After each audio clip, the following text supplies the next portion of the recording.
Tudo bem com você? Tudo sim, e você? Tudo ótimo, graças a Deus. Ai, que Um enorme prazer receber você aqui. Obrigado por aceitar nosso convite. Você sabe que uma das prazer. vantagens de não ser jornalista por formação, eu sou um empresário que resolvi entrar no ramo de publicação e trouxe a Forbes para o Brasil. A vantagem de não ser um jornalista de formação é que eu posso agir como fã mais do que como profissional. Então, eu quero dizer para você que é uma grande felicidade poder receber você aqui nessa conversa com a Forbes. Seja muito bem-vinda. Ai, muito obrigada por me receber. Eu estou muito feliz, é um prazer falar com você. Me fala uma coisa. Você já está de volta ao Brasil, eu imagino, né? Sim, aham. Faz quanto tempo que você chegou? 2 semanas. Então, logo depois dos jogos, encerrou os jogos, você já veio direto para o Brasil. Não, quando eu terminei a competição lá, eu fiquei mais um tempo, né? Porque eu fui porta-bandeira. Aí Eu depois vi. eu vim. Aham, aí depois eu voltei pro Brasil e fiquei. Bom, eu acho que é até um pouco desnecessário fazer essa apresentação, mas seguindo o script que a gente tem, pessoal, a nossa conversa de hoje é com a Rebeca Andrade, uma brilhante brasileira de 22 anos, nascida em Guarulhos, ginasta pelo Flamengo e campeã olímpica nos Jogos de Tóquio em 2020, a primeira brasileira a ganhar duas medalhas numa mesma competição. Ela foi medalha de ouro no salto e medalha de prata na competição por equipes. Não, individual geral. Individual geral, perdão. Eu estou perdido aqui. Tá vendo como o fã fica perdido nas anotações? Se você tivesse aqui, eu já tinha pedido para você tirar uma selfie comigo. Daqui a pouco a gente faz um screenshot. Tá bom. Fala uma coisa, vamos começar a nossa conversa. E para manter uma ordem cronológica, a gente não vai falar bastante, obviamente, da sua conquista. E eu tenho tentado nessas lives traçar um paralelo entre foco, resiliência, determinação, que um atleta jovem, um atleta de 22 anos como você, trilhou ao longo desses poucos anos de carreira que você tem para chegar onde você chegou e como isso pode ser aplicado nas nossas vidas de empreendedores, de pessoas que estão procurando subir nas suas carreiras. Eu acho que existe um paralelo muito grande entre a trajetória de um atleta e de pessoas que querem crescer na vida. Eu estou vendo aqui que você começou meio que por acaso, né? Aos 6 anos, você é uma filha de 7 irmãos, você é uma de 7 irmãos, e aos 6 anos você foi levada por uma tia ao trabalho dela, que ficava no ginásio municipal Bonifácio Cardoso, onde a prefeitura de Guarulhos mantinha um programa voltado para a formação de ginastas. Até então você nunca tinha visto o que era um salto sobre o cavalo, nada sobre ginástica? Então, na verdade, eu entrei com 4 para 5, né? Que foi o iniciozinho. Com 6 para 7 eu fui para a equipe que a gente pode dizer elite, assim. Mas Você começou mais cedo ainda, com 4 anos. com 4 para 5 anos. E, e foi basicamente isso, assim. Eu entrei bem cedinho. É isso mesmo. Até esqueci Foi, o que eu foi tô algo falando que depois. você foi algo que você olhou e gostou ou falaram para você? Você vai ter que fazer isso. Eu nunca tinha ido num ginásio de ginástica, mas eu sempre fui muito espoleta. Eu ficava dando estrelinha na rua sem saber o que era estrelinha. Eu já subia em árvore, eu gostava de fazer essas coisas. Então, eu acho que veio daí a ideia da minha tia, né? Mas a primeira vez que eu tive contato com a ginástica mesmo foi nesse teste. Eu só tinha visto pela televisão. Já tinha visto a competição das meninas. Achava muito lindo. Falava pra minha mãe, ai, mãe, olha que legal. Mas eu nunca falei assim, eu quero fazer ginástica. Até o momento do teste, onde minha tia me levou. E foi algo que rolou de forma natural. Você entrou, obviamente, você era uma criança, eu não sei se você vai lembrar. Eu não me lembraria de algo que aconteceu quando eu tinha 6 anos, se bem que eu sou bem mais velho que você. Foi natural, foi orgânico ou você não achava que aquilo era para você? Foi muito natural. Eu, eu levava muito jeito pra coisa. Nos testes, as professoras pediam pra gente subir uma corda. A corda era enorme. Eu fui até lá em cima, pedia pra fazer flexão, eu fiz várias flexões. Eu gostava de correr, gostava de pular. Então, aquilo lá era um parque de diversão pra mim no começo, assim. Que você não tem você não é obrigada já a fazer direto, né? A criança vai se acostumando com o ambiente, com tudo que vão pedindo para ela. Então eu amava estar lá e foi super natural.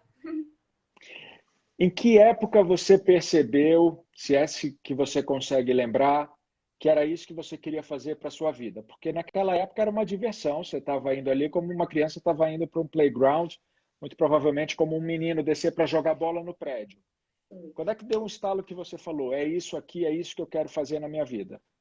Quando eu precisei mudar de cidade a primeira vez, eu tinha 10 anos e eu fui para Curitiba.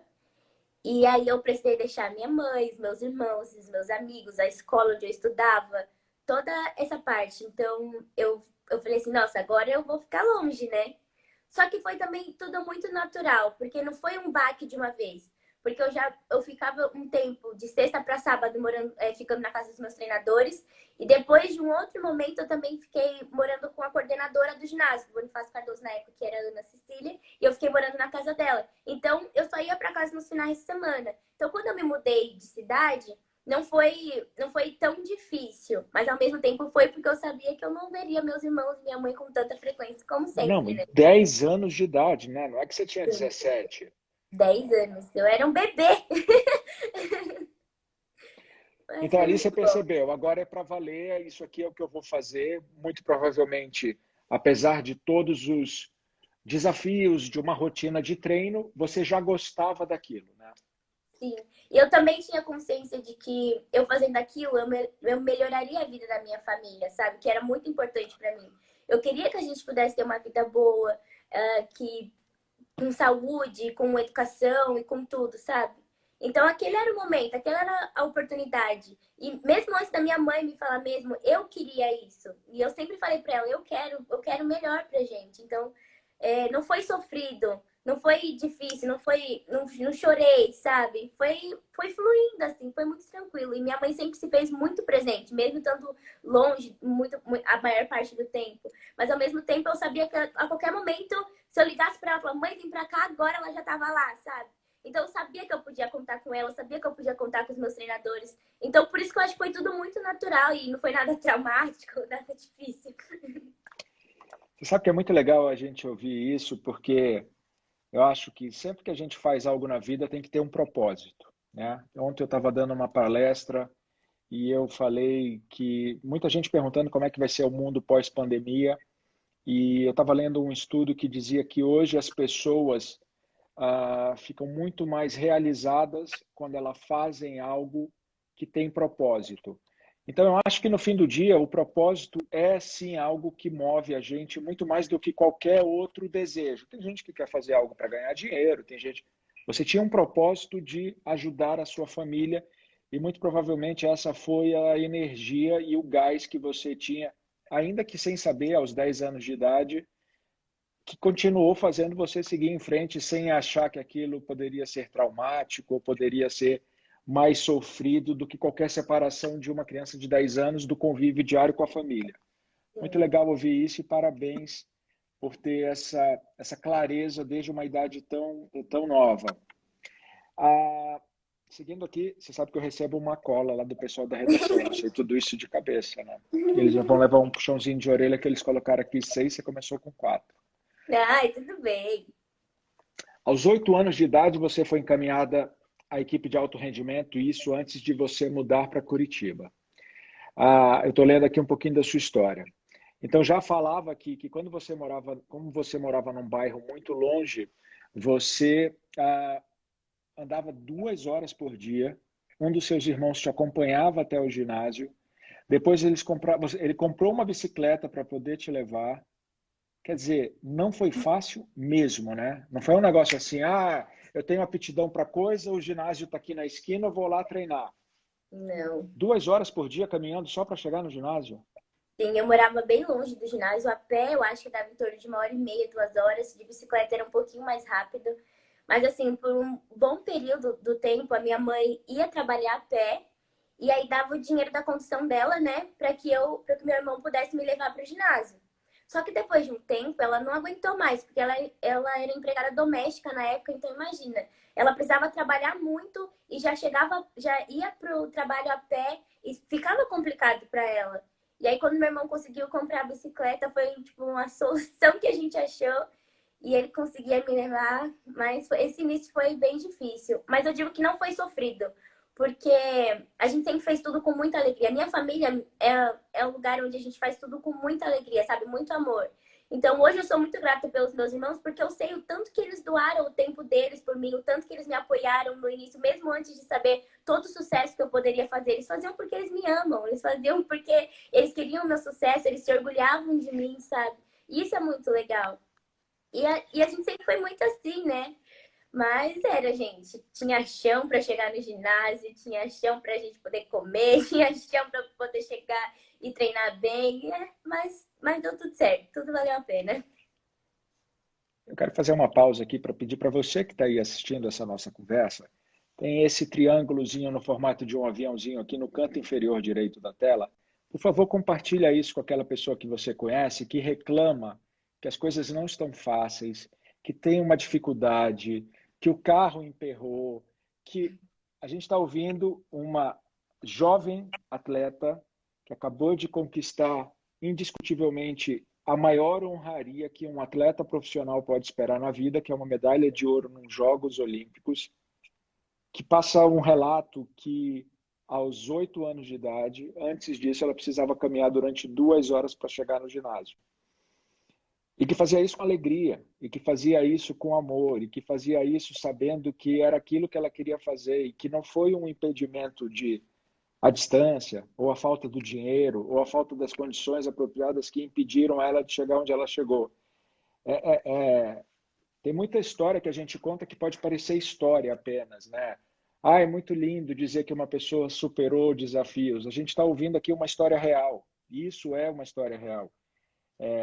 Eu acho que a sua conquista só tem mais e mais valor quando a gente ouve todo o trajeto que você percorreu para chegar nela, Rebeca, porque às vezes a gente olha para as pessoas, tem um meme que diz: quem vê o glamour não vê o corre, né?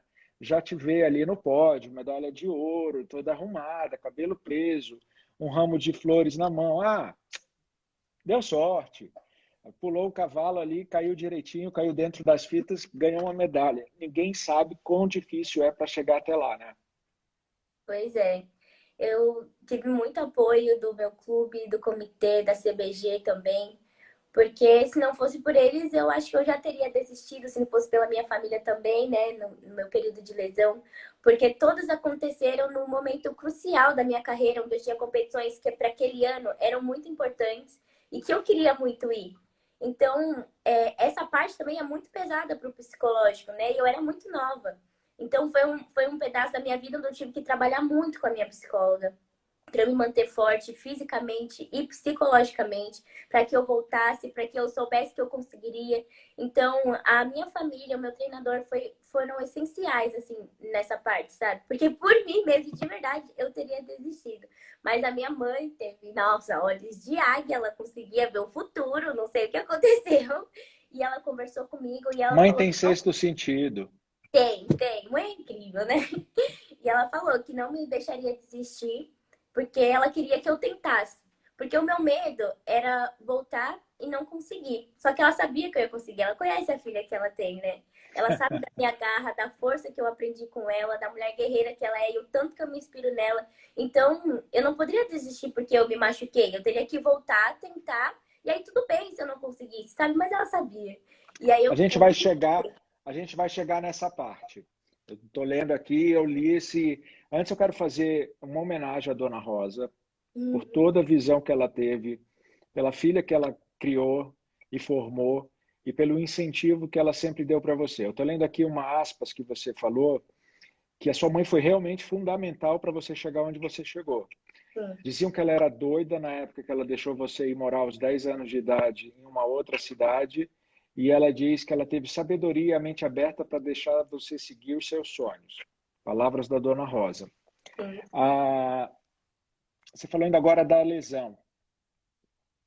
Entre 2015 e 2019, você operou 3 vezes o joelho.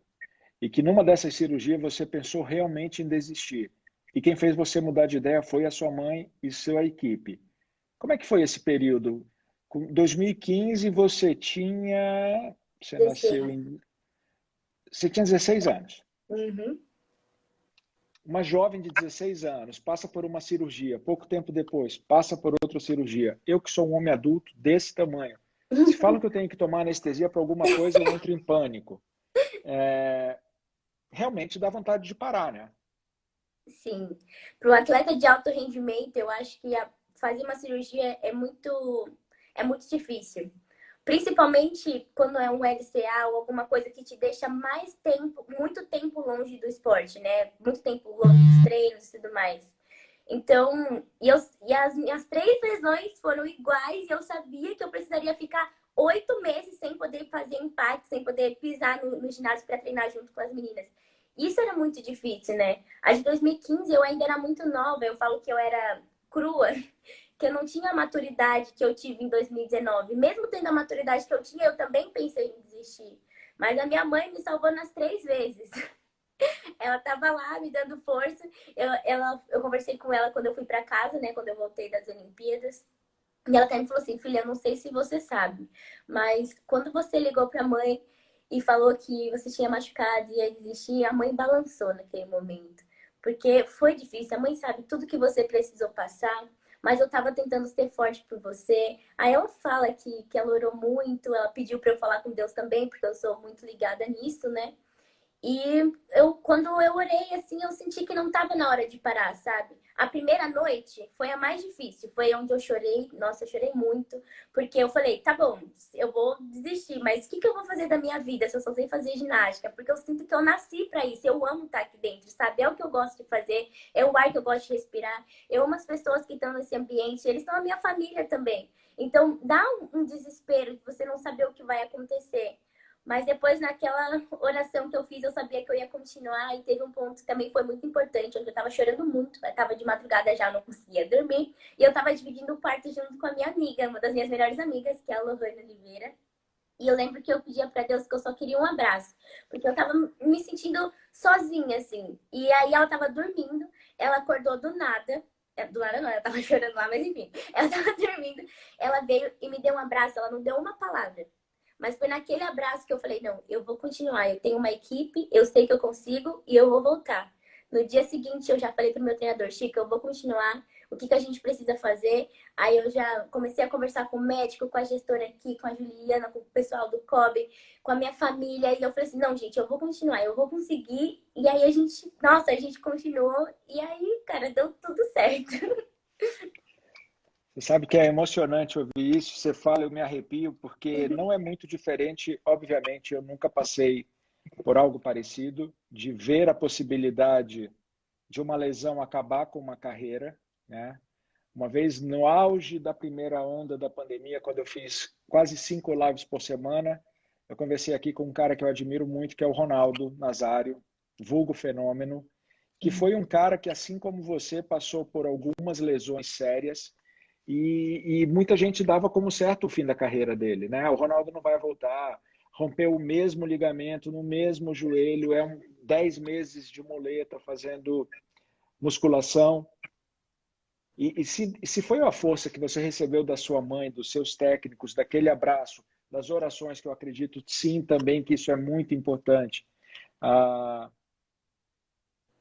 alguma coisa te fez continuar andando. E muitos de nós empreendedores, eu já chorei à noite, em algum momento da minha vida, sem saber se o que eu estava fazendo ia dar certo ou não, morrendo de medo que tudo desse errado. E eu encontrei essa mesma força que você encontrou e segui em frente. Eu só posso dizer a você que parabéns por ter tido essa coragem, porque o resultado foi incrível e eu tenho certeza que é só o começo. Vamos continuar na tua história aqui. Nessa época de 2019, você já morava no Rio? Você morava em Curitiba? Onde é que você estava? Eu já estava no Rio. Eu me mudei para o Rio, acho que em 2013, 2012 ou 2013. Ah, então você já morava no Rio. Sim. Vamos lá. 2019, você sofre uma lesão, se recupera, decide que vai voltar. 2020 para o mundo com a Covid. Você se preparando para uns Jogos Olímpicos que supostamente aconteceriam em junho. Era agosto de 2020 ou era junho de 2020 o Era, original, hein? era junho. Aí parou e ficava aquela incerteza, vai ter ou não vai ter? Você treinando, você recém-saída de uma lesão, como é que é manter o psicológico no lugar para continuar treinando sem saber o que vai ser do seu rendimento? Porque você falou ainda agora, eu tinha medo de voltar e não conseguir, Uhum. porque não é jogar dominó, né? Você corre, você tem que dar salto, você tem que ter equilíbrio, tem que ter força física. Como é que foi esse período para você? Então, tava meio doido, né, nesse meio tempo, porque eu tava recuperando da lesão ainda, não tava 100%. E eu fui para uma competição lá em Baku. E aí a gente já tinha competido o primeiro dia, quando a gente chegou no hotel, nós recebemos a notícia de que a competição ia ter que ser cancelada, porque deu um surto do Covid lá. Aí eu falei assim, não, gente, pelo amor de Deus, comecei a suar. Eu comecei a chorar e eu fiquei, não, pelo amor de Deus, eu tenho que competir, gente, essa é a minha única chance. Eu quero estar na Olimpíada, porque até então a Olimpíada ainda aconteceria, né? E aí deu um pouco de desespero, não só em mim, mas em todas as pessoas que estavam lá, em todos os profissionais, porque todo mundo sabia que aquela era a nossa chance, né? E aí nós precisamos voltar para o Brasil, a gente ficou naquela loucura de não saber o que ia acontecer. No começo a gente achava que eram só 1, 2 semanas em casa, essas 1, 2 semanas viraram 4 meses. A gente ficou 4 meses em casa. Eu não lembro nem quando foi a última vez que eu tive um mês de férias. Imagina ficar 4 meses em casa sem poder exercer a minha profissão. Foi muito doido, foi muito complicado. E aí a gente começou a achar formas de não perder o nosso rendimento, de não perder músculo, porque como eu estava numa fase de recuperação, eu precisava manter a minha perna forte, porque o meu físico naquele momento era muito importante. Aí nossa, a pandemia serviu assim para mim como um divisor de águas, porque foi ali que eu me conheci melhor. Eu soube o que eu precisava fazer, o que eu estava fazendo estava bom, o que eu precisava melhorar, o que não estava bom também. Eu cresci muito, me conheci demais e respeitei o meu corpo também. Eu conversava muito com a minha psicóloga, foi muito incrível. Foi essencial, assim, foi essencial para o meu sucesso, eu digo hoje, foi essencial para que as medalhas viessem, para que aquela serenidade que todo mundo falou, né, que viu nas minhas apresentações acontecessem. Então, assim, eu sabia que a gente estava num momento muito ruim, muito delicado, porque eu nunca vivi isso, né? Eu nunca passei por uma pandemia antes. Agora, infelizmente, precisei vivenciar todo esse momento que não foi bom. Mas, ao mesmo tempo, eu pensava que para minha recuperação seria muito boa. Para o meu joelho foi um tempo muito bom. Eu ganhei mais um ano para eu conseguir me preparar, para eu estar no meu 100%. Então, para o meu lado esportivo, foi muito bom. Mas para o lado emocional foi muito complicado. Eu não conseguia ir para casa para ficar com a minha família, só conversava assim, né? Chamada de vídeo, muito virtual. Então eu senti essa falta. Eu passei a quarentena toda sozinha em casa, porque a minha amiga não ficava em casa comigo. Então foi um momento real que eu usei para me conhecer e para me respeitar e para saber tudo que eu precisava fazer. E quando a gente voltou, nós fomos para Portugal. A gente ficou, acho que 2 meses. Nós ficamos 2 meses lá em Portugal treinando. E aí, quando a gente voltou, eu nem parecia assim que tinha parado, sabe? Meu treinador tinha que ficar segurando as coisas, porque a gente estava evoluindo muito. E aí o médico falava, olha, não precisa fazer isso agora, pode segurar isso e aquilo. Então a gente viu que estava dando certo, essa volta ia ser uma coisa boa. Eu acho que foi a melhor escolha que a gente fez, ter ido para Portugal. E quando nós voltamos aqui para o Brasil, o CT já estava pronto, então a gente seguia todos os protocolos, né? A gente faz PCR toda semana, faz a triagem, tudo direitinho, para que a gente possa estar aqui sem prejudicar ninguém que trabalha aqui, né? E nem a gente. E nós nos mantemos assim. Aí eu e meu treinador, a gente conversou, fizemos uma programação de treino, a gente conseguiu preparar direitinho o que eu precisava fazer, o que eu não precisava, o que era de mais, o que era de menos. E aí foi assim que a gente conseguiu ir evoluindo, né? Consegui trabalhando firme, respeitando muito. Se eu chegava um dia que eu tava com muita dor no meu joelho ou alguma parte do meu corpo, eu falava, Chico, hoje não vou conseguir, tá difícil. Então ele falava, não, Rebe, hoje não precisa fazer, a gente faz amanhã. E a gente foi indo assim, nessa conversa, eu sempre tive uma relação muito boa com o Chico. Ele tá comigo desde os meus 6 anos, então ele é praticamente meu pai. Então ele sabe quando eu tô de manhã, quando eu não quero fazer, quando é preguiça, quando eu tô feliz, quando eu tô mal. Então ele me conhece assim, até do avesso, sabe? E foi muito importante pra gente. A gente conseguiu ir com calma, respeitando os meus limites, e eu sempre fazendo o melhor todos os dias do treino, até que chegou o PAN, né? O PAN era a minha última chance para estar na Olimpíada. Eu e meu treinador, a gente fala que o PAN foi a minha Olimpíada, porque era tudo ou nada, ou eu ia ou eu não ia, né? E quando eu cheguei lá, eu tava tão feliz, assim, por estar no PAN. Eu nem fiquei nervosa, pra você ter noção. Eu não tava nem nervosa. Eu só fiz o que eu tinha que fazer. O que foi incrível, essa sensação é muito boa de você chegar e sentir que você tá preparada, de sentir que você vai conseguir, sabe? Você olha pro aparelho e fala assim, tá bom, eu já fiz essa série 1 milhão de vezes, eu vou lá e vou conseguir. Então, isso é muito incrível. E eu só consegui isso por causa desse 1 ano que eu tive a mais para poder me preparar. Então, eu falo que a pandemia, de certa forma, foi muito importante para mim, muito boa para minha carreira, né? Mas pro emocional foi difícil para todos nós. Eu não vou cometer nenhum spoiler, porque a gente já sabe que você ganhou 2 medalhas em Tóquio, mas me veio uma ideia aqui de perguntar, que eu acho que traçando um paralelo com a motivação que a gente tem que manter para continuar buscando alcançar alguns objetivos. Eu estou dando uma olhada aqui no seu histórico de medalhas. Me corrija se eu estiver errado para puxar a orelha do pessoal, tá? Tá bom. Ah, então, vindo de trás para frente, a gente vê que você, terceira colocada, não, começando aqui. Vice-campeã das etapas da Copa do Mundo de 2018, barras assimétricas, 2016, barras assimétricas, 2016 em Doha, barras assimétricas, Ana Dia 2016, solo e trave, São Paulo 2015, salto. Vamos para frente. Vice-campeã das etapas da Copa do Mundo de Cottbus 2018, barras assimétricas. Campeã das etapas da Copa do Mundo de Doha, barras assimétricas. Stuttgart, por equipe. Cottbus 2018. Quer dizer, você tem uma história, medalha de ouro no Pan-Americano. Você tem uma história de conquistas, né? Como é que consegue continuar motivada sem falar assim, ah, eu já sou a dona do pedaço, olha, eu estou ganhando, não estou ganhando Pan-Americano, estou ganhando etapas do Mundial. Como é que consegue manter o foco para querer sempre subir mais ainda? Tem um objetivo. Eu E o acho seu que é objetivo era? ser olímpica e ter as minhas medalhas. Esse é Uma, o duas, objetivo, né? bronze, prata, ouro, qualquer uma, sabe? Eu queria ter a minha medalha, eu queria ter a minha foto aqui nesse ginásio, no CT, porque eu sabia que para ter a minha foto aqui eu precisaria ou ganhar uma medalha no Mundial ou na Olimpíada. Como o Mundial eu já tinha passado e eu não competiria, não ia competir de novo, era na Olimpíada, né? E eu tava me sentindo muito preparada. Eu não digo que eu pensei na medalha, eu não pensei na medalha em nenhum momento, mas eu sempre pensei em fazer o meu melhor. Porque eu sabia que fazendo o meu melhor, bons resultados viriam.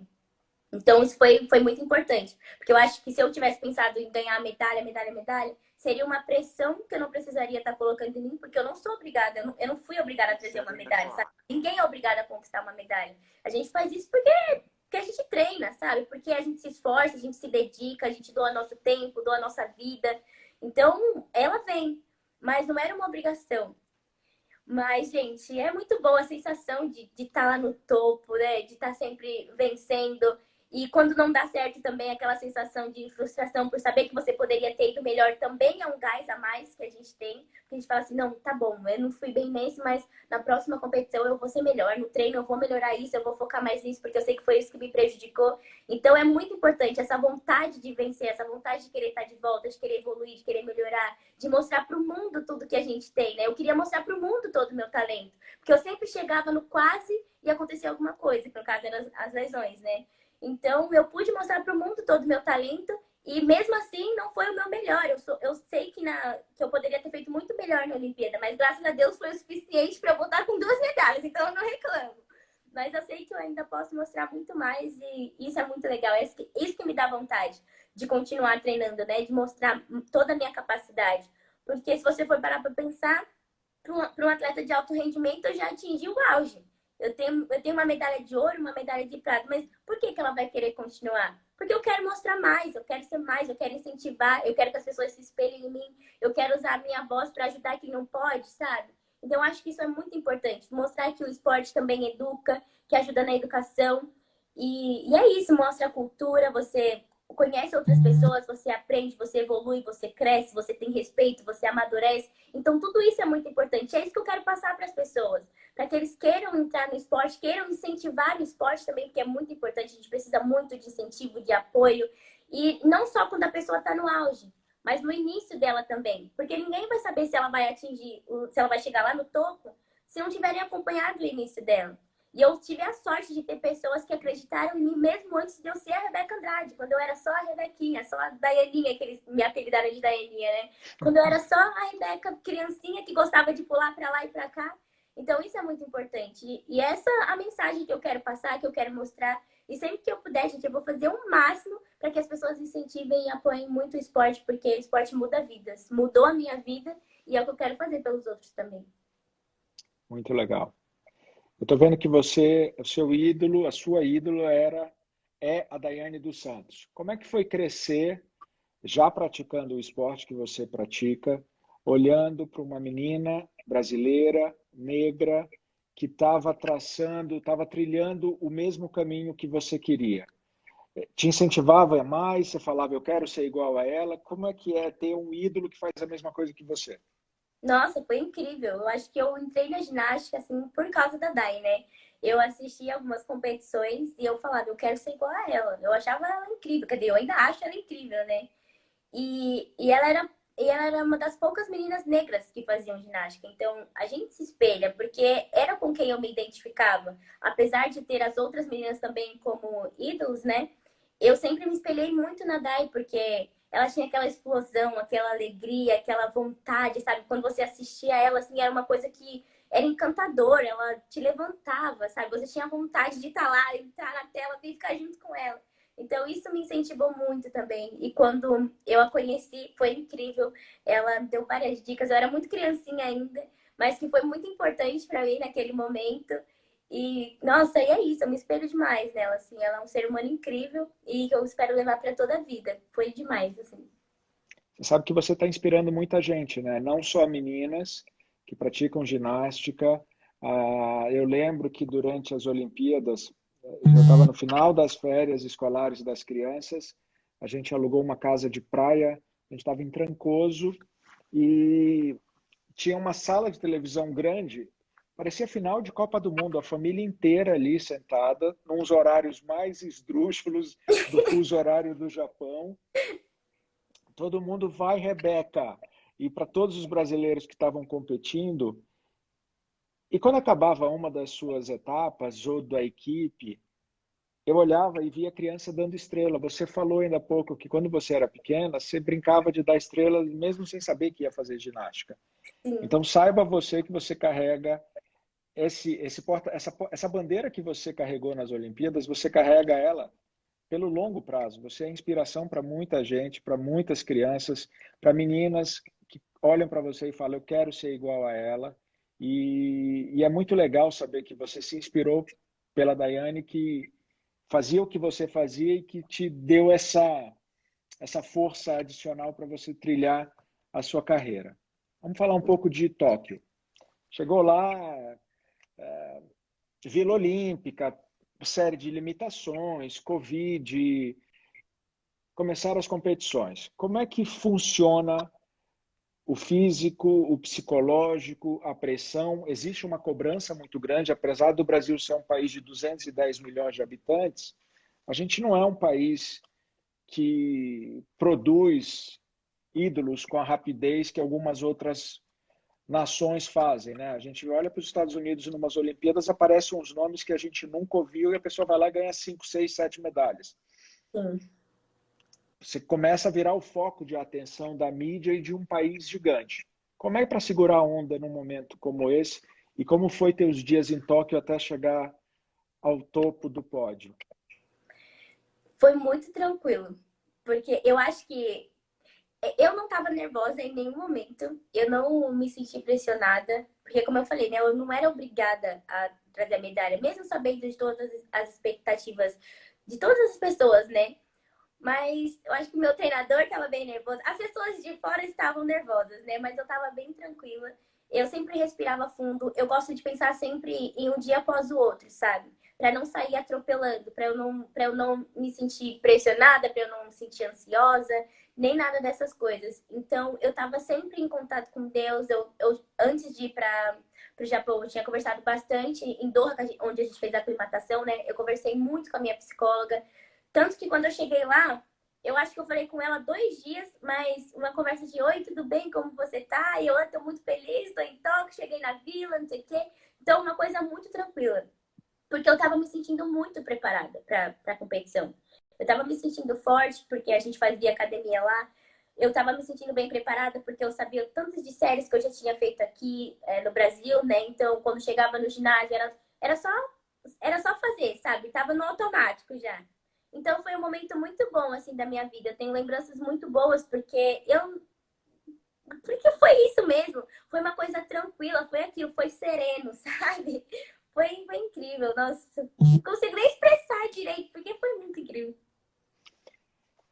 Quantas noites seguidas você dormiu com essa medalha no peito? Eu perguntei isso outro dia.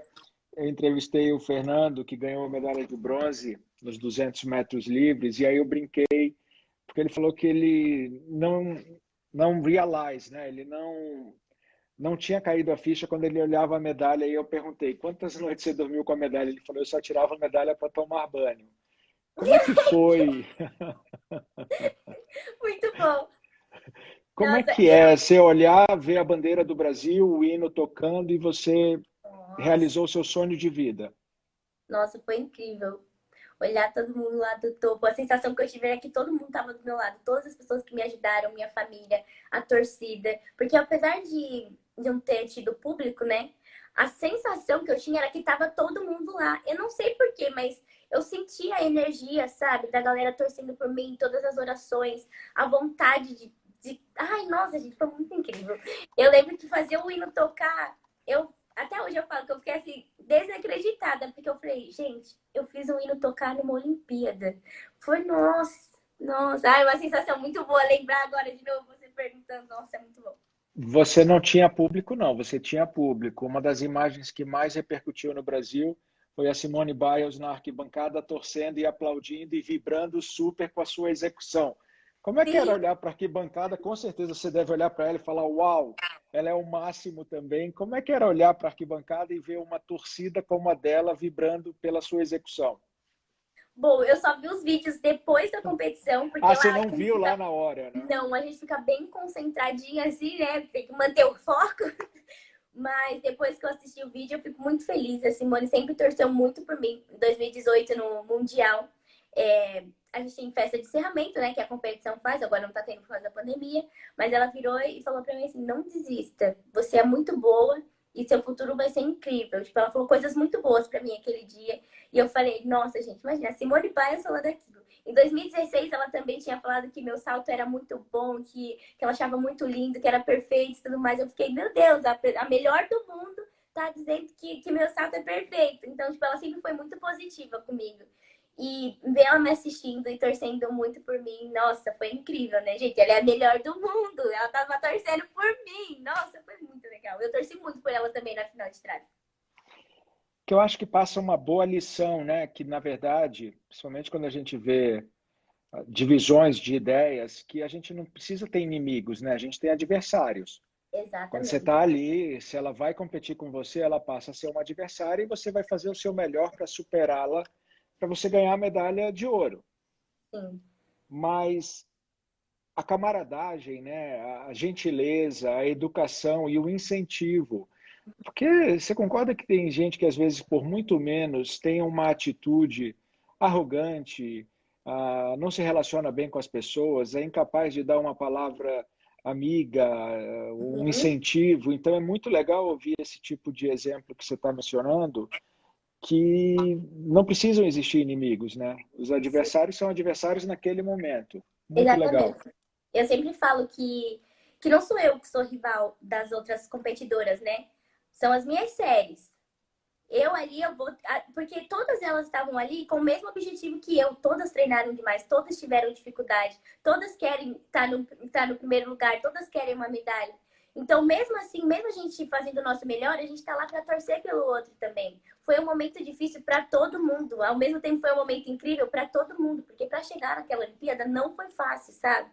Então, eu falo, a minha série é rival dela, mas eu jamais vou ser rival de alguém que está ali dentro. Falando em ídolos, o MC João deve ter um pôster gigantesco seu na casa dele, né? Porque você Será? fez a música dele ser uma música globalmente famosa. Como é que você escolheu a trilha da sua apresentação? Foi o meu coreógrafo, o Rony. Ele veio com uma surpresa. Em 2016, ele também fez a surpresa que ele veio com a Beyoncé, que eu tava numa febre, que eu amo essa mulher, meu Deus. E aí eu precisava Ela mudar de deve te música. amar também. Não sei se você já recebeu uma mensagem dela, mas com certeza tem que organizar esse encontro, porque ela deve te amar também. Nossa, temos. Eu acho que eu tenho um desmaio se eu conheço ela. Ai, mas foi muito incrível.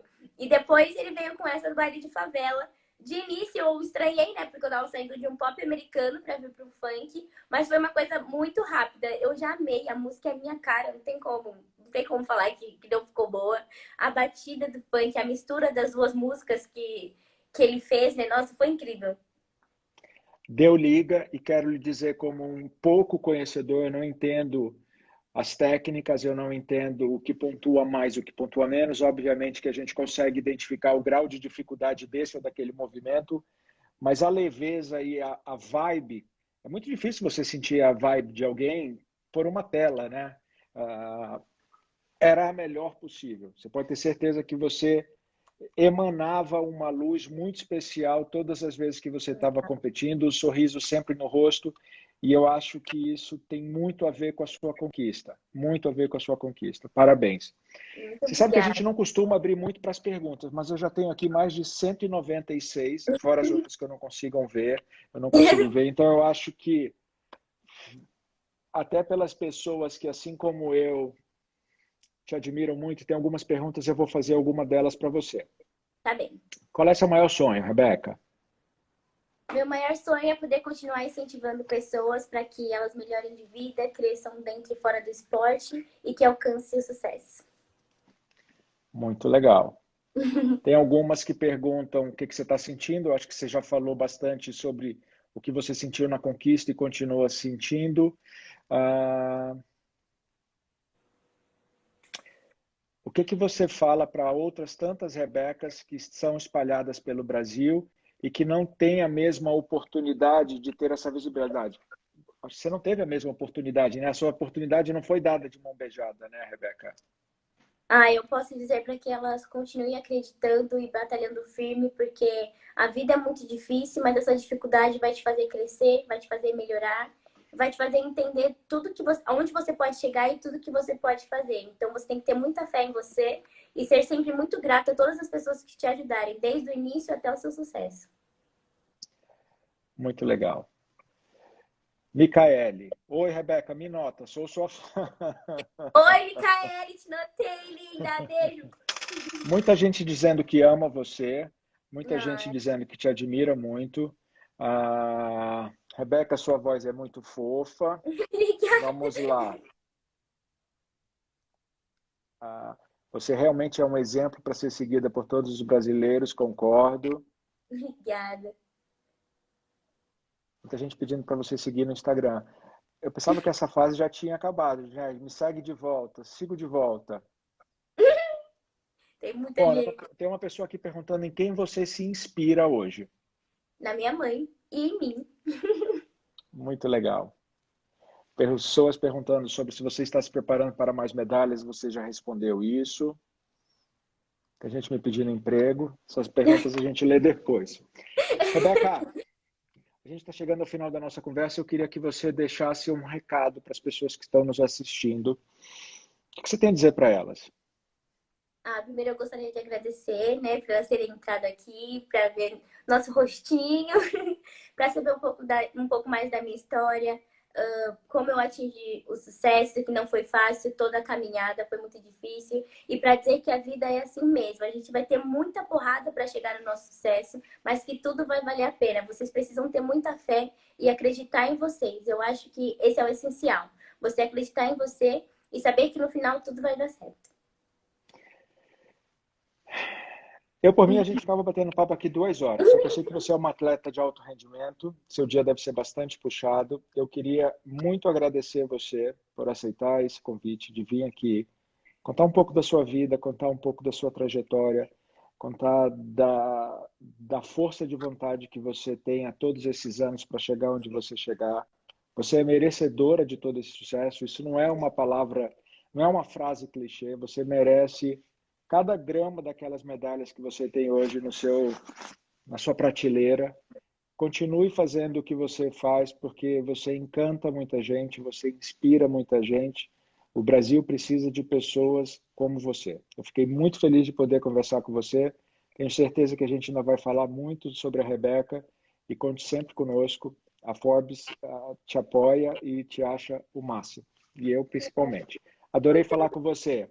Se cuida, fica com Deus, muito sucesso e a gente se vê em breve. Tá bom, muito obrigada. Beijo. Beijos. Pessoal, obrigado mais uma vez por assistirem essa live. Ela vai ficar no IGTV da Forbes e no YouTube da Forbes. Quem não assistiu e quem quiser assistir de novo, vocês vão poder ouvir a história incrível e linda da Rebeca. Beijo para vocês. Até mais. Tchau, tchau.